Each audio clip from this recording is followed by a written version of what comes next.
Mengapa orang ke sana harus menangis? Karena di Mekah itu adalah tempat menangisnya manusia pertama. Sana juga tempat menangisnya Nabiullah Ismail. Ketika Nabiullah Ibrahim alaihissalam Allah perintahkan untuk menikah untuk yang kedua kali. Nabi Ibrahim punya istri dua. Istri pertama namanya Sarah, tidak punya keturunan. Lalu Allah perintahkan kawin lagi. Kira-kira ibu-ibu mau tak kalau suaminya disuruh kawin lagi? Mau. Pergi satu kali kalau Tuh, saya khawatir garu-garu pelanggan terbang semua. Jadi dalam Islam itu bapak-bapak itu boleh kawin lagi sebenarnya. Boleh lebih dari satu istrinya. Kalau ibu-ibu tidak boleh. Tidak boleh lebih dari satu suaminya. Itu diharamkan dalam Islam. Laki-laki boleh cemburu, tapi kalau perempuan sebenarnya tidak boleh cemburu. Laki yang cemburu itu bagian dari iman, tapi kalau perempuan cemburu itu bukan iman, itu kedurhakaan. Jadi kembali ke Nabiullah Ibrahim. Ibrahim disuruh Allah kawin lagi. Lalu menikahlah Nabi Ibrahim dengan pembantunya namanya Hajar. Hajar ini orang Afrika. Afrika yang hitam legam itu, lebih hitam dari saya barangkali.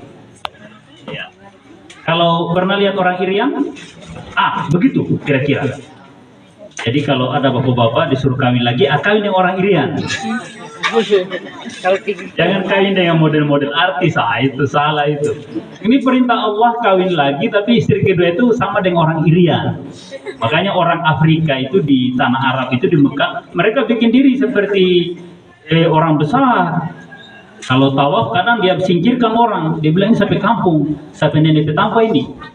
Ya karena moyang itu Hajar itu, moyangnya keluarganya orang Afrika yang di seberang Lautan Merah, orang Sudan, orang Somalia, dari ras itu, orang yang hitam itu, orang Irian juga dari sana, yang dibawa oleh bangsa Arab pada zaman itu, sejarahnya seperti itu.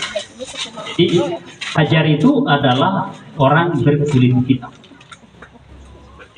Dialah ibu Nabiullah Ismail alaihi wassalam. Di sanalah Ismail menangis yang pertama, bukan yang pertama kali, tapi disitulah beliau menangis karena rasa lapar dan haus.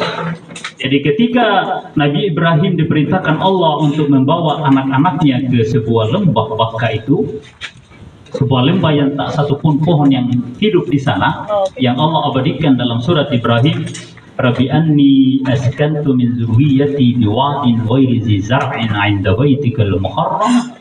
Wahai Tuhanku, saya telah meninggalkan sebagian dari keturunanku di sebuah lembah yang tak satupun pohon yang hidup di sana. Inda baitikal muharram, di samping rumahmu yang suci. Jadi Baitullah itu sudah ada. Ka'bah itu sudah ada saat Nabi Ibrahim membawa istrinya Hajar ke Ka'bah, ke Bakkah, ke lembah Bakkah. Rabbana liyuqimus shalah, ya Allah saya bawa itu untuk agar mereka melaksanakan salat. Jadi tujuan ibadah haji adalah untuk supaya kita membiasakan diri salat. Rabbana liyuqimus shalah faj'al afidatan minan nasi tahwi ilaihim, ya Allah jadikanlah jiwa-jiwa manusia condong kepada mereka. Warzuqhum minas samarati la'allahum yashkurun, ya Allah berikan rezeki dari berbagai aneka buah-buahan, sayur-sayuran kepada mereka agar mereka menjadi hamba-Mu yang bersyukur. Jadi saat itu Nabi Ibrahim membawa anaknya dan istrinya itu tidak diberi makanan, tidak membawa bekal, hanya didoakan saja. Kira-kira ibu-ibu dengan bayi kecil mau tak dibawa tinggal di sebuah tempat yang tidak ada orang tinggal di situ, tidak dibangunkan rumah, tinggal begitu saja? Hajar mau. Makanya Nabi Ibrahim, istrinya itu adalah puncak kesabaran para nabi. Luar biasa kesabarannya. Jadi ketika mereka ditinggalkan di situ, suatu ketika makanan bekal sudah tidak ada, kemudian anaknya ini yang masih menyusui, sudah kehabisan air susu ibunya, anaknya itu menangis, diletakkan di atas tanah. Jadi Ismail itu diletakkan di atas tanah, di samping Baitullah Haram itu, di samping Ka'bah. Menangislah di situ Ismail, sehingga kota itu disebut kota Bakkah, kota tangisan. Tempatnya kita selalu menangis di situ. Dan memang ibadah yang paling luar biasa itu adalah ibadah yang disertai dengan menangis. Karena kita lahir di muka bumi ini dalam keadaan menangis.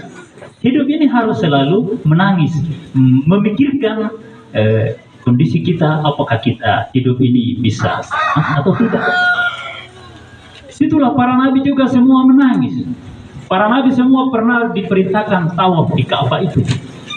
Termasuk di sanalah juga Rasulullah Shallallahu Alaihi Wasallam menghadapi segala macam cobaan dan menangis di tempat itu. Di sanalah juga anak cucu Rasulullah menangis di tempat itu. Di sanalah juga Sayyidul Murtada, Imam Ali karramallahu wajhah juga menangis, dan Ka'bah itu tempat lahirnya. Manusia yang lahir di Ka'bah adalah Sayyidina Ali. Satu-satunya manusia di muka bumi yang lahir dalam Ka'bah itu Sayyidina Ali. Saat ibunya hamil, beliau tawaf, mamanya itu tawaf di Ka'bah. Ketika perutnya sakit, dia berdoa, ya Allah tolonglah aku dalam melahirkan anakku. Tiba-tiba pintu Ka'bah terbuka. Ada yang mengatakan dindingnya Ka'bah itu, salah satu pojok itu tiba-tiba terbuka. Lalu dia seakan-akan terdorong masuk ke dalam. Ada yang mengatakan, ada yang bilang sementara sandar di dinding Ka'bah. Tak buka ini dinding, tak masuk di dalam, lalu tertutup kembali, melahirkan di dalam Ka'bah. Nanti Rasul yang datang buka itu pintu Ka'bah bersama bapaknya Sayyidina Ali, karena yang pegang pintu Ka'bah adalah ayahanda Sayyidina Ali yang namanya Abu Thalib. Lalu kemudian keluarlah ibunya sambil menggendong bayi. Rasulullah yang pertama kali menerima bayi itu dari tangan ibunya, lalu diberi nama Ali. Seperti itu. Namanya Sayyidina Ali adalah Khaidar. Khaidar itu adalah singa. Rasulullah punya keturunan dilahirkan dari Sayyidina Ali melalui putri Nabi yang bernama Fatimah Az-Zahra. Fatimah Az-Zahra. Dan di sanalah mereka juga pernah menangis. Makanya lembah itu disebut lembah Bakkah, lembah tangisan.